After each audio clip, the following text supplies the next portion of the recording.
Magandang umaga, ngayon po ay araw ng Lunes, June 22, 2026. Update po muli sa lagay ng panahon.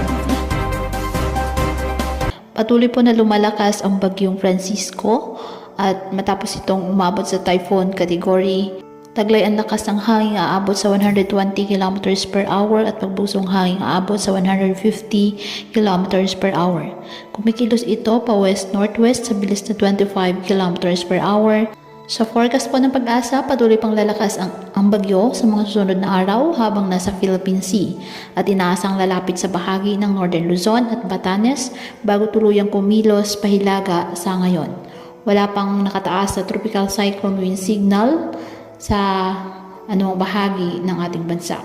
Ngunit posible po ang signal number 1 sa ilang bahagi sa Hilaga at Silangang Cagayan, Babuyan Islands at Batanes sa ngayong araw. Bagamat hindi pa direktang nakakaapekto ang bagyo sa ating bansa, inaasang magsisimula ang epekto ng pinalakas na habagat simula po ngayong araw na maaari pong magdala ng malalakas na mga pag-ulan sa Northern Luzon at ilang bahagi ng kanlurang Luzon at Visayas. Posible rin po ang malalakas na hanggang gale force na bugso ng hangin sa iba't ibang bahagi ng bansa sa susunod na mga araw.